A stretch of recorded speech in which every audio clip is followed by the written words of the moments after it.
இன்னைக்கு நம்ம சைதாப்பேட்டில் அம்மா பார்க்கில் எஸ்ஆர் பாக்ஸிங் அவங்க கோச்சிங் சென்டருக்கு வந்திருக்கோம். அந்த மாஸ்டர்லாம் வந்து அந்த குழந்தைங்கலாம் பண்ணுறதை பார்த்தா ரொம்ப அழகாக இருந்தது. ஸோ சின்ன வயசுல அவ்வளோ ஆர்வம் சண்டை போகிறதுன்னு எங்களுக்கு சின்ன வயசுல எங்கள் அப்பா கூட்டு போல. ஸோ இந்த குழந்தைங்க ஷூட் பண்ணது ரொம்ப சந்தோஷம். அவங்க அந்த பாக்ஸிங் எவ்வளோ வருஷமாக பண்ணுறாங்க என்னன்னு கேட்போம். நான் வந்து பாக்ஸிங் வந்து ரொம்ப வருஷமாக தான் பண்ணுறோம். ஆனால் சைதாப்பேட்டில் வந்து இந்த அம்மா பார்க்கு வந்து ஒரு 7 வருஷமாக தான் பண்ணுறோம். உங்களுக்கு பாக்ஸிங் வந்து எப்படி உங்களுக்கு இந்த பாக்ஸிங் மேலே ஈடுபாடு இருந்தது? பாக்ஸிங்னா எனக்கு ஒன்றுமே தெரியாது. பாக்ஸிங் பற்றி சொல்லுங்கள். நான் வந்து பாக்ஸிங் பண்ணியிருக்கேன்.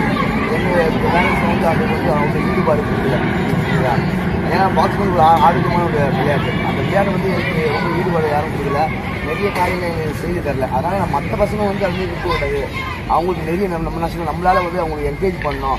நிறைய பசங்க ஸ்டேட்டு நேஷ்னல் அப்படி கொண்டு போகணுன்ற ஒரு ஆர்வம் எனக்குள்ள. அந்த ஆர்வம் தான் எல்லாருக்கும் சரி இலவசமாக இங்கே அம்மா பார்க்க வச்சுக்கேன்.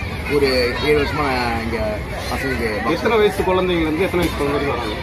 பசங்க இப்போ ஸ்கூலில் எப்படி எல்கேஜி சேர்க்குறாங்க அதுமாரி வந்து ஸ்கூலில் சேர்க்குற மாதிரி எல்கேஜி வந்து நம்ம பசங்க வந்து கொடுத்தா வச்சுக்கோ. அவங்க பெரிய லெவலில் வந்து கரெக்டாக அந்த அளவுக்கு கரெக்டாக அவங்க மெச்சூராக இருப்பாங்க. கரெக்டாக ஸோ ஸ்கூல் பாக்ஸிங்கும் அவங்க செய்வாங்க. ஸ்டேட் அளவுக்கு போய்க்கிறாங்க பசங்க. ஆமாம்,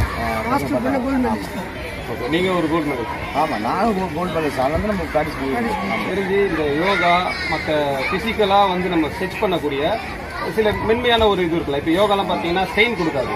இப்போ ஜிம்மோ அல்லது பாக்ஸிங்கோ பார்த்தீங்கன்னா ஸ்ட்ரெயின் கொடுக்கும். ஸோ நான் என்னை பொறுத்த வரைக்கும் எனக்கு என்னென்னா இந்த ஸ்ட்ரெயின் அதிகமாக கொடுக்கும்போது குழந்தைங்களுக்கு வந்து மனசுக்குள்ள ஒரு கோபம் இந்த விஷயங்கள் வளருமா?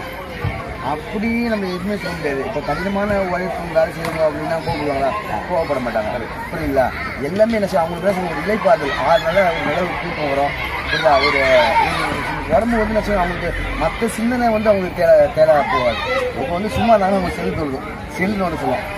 கண்ட சிந்தனையெல்லாம் போகும். இது வந்து நல்லா வந்து நல்லா ஒரு ஆடாக ப்ராக்டிஸ் பண்ணிட்டாங்கன்னு வச்சுக்கலாம். அவங்க வேற எந்த சிந்தனையும் போகாது. இப்போ சொன்னதுலேயே செம பாயிண்ட் என்னன்னு கேட்டிங்கன்னா, ஒரு ஸ்போர்ட்ஸில் நம்ம ஈடுபடும் போது அது ஒரு பாக்ஸிங்காக இருக்கட்டும் எந்த வகையான ஸ்போர்ட்ஸாக இருக்கட்டும் மனசை வந்து யோகா மாதிரி ஆயிடுது. எந்த ஒரு சிந்தனையும் இல்லாமல் கெட்ட சிந்தனையும் இல்லாமல் ஒரு ஒரு ஒரு மனசு வந்து பல சிந்தனைக்கு ஆட்பட்டு இருக்கும்போது அந்த மாதிரி இல்லாமல் ஒருநிலைப்பட்டு அந்த குழந்தைங்களுக்கு வந்து ஒரு ஆரோக்கியம் வருது. மனசு ஆரோக்கியமாக இருக்கும்போது அதாவது உடல் ஆரோக்கியத்துக்கு தான் பாக்ஸிங் பார்க்குறோம். அப்படி இல்லை, ஸ்போர்ட்ஸ் எல்லாமே உடல் ஆரோக்கியம் இல்லை மன ஆரோக்கியன்றதை இவர்கிட்ட நான் புரிஞ்சுக்கிறேன். ஸோ எல்லாரும் ஒரு ஸ்போர்ட்ஸில் ஈடுபடுங்க.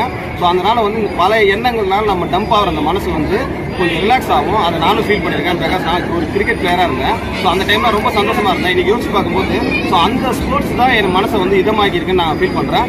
ஸோ இந்த வீடியோ பார்த்து நன்றி. பாய்.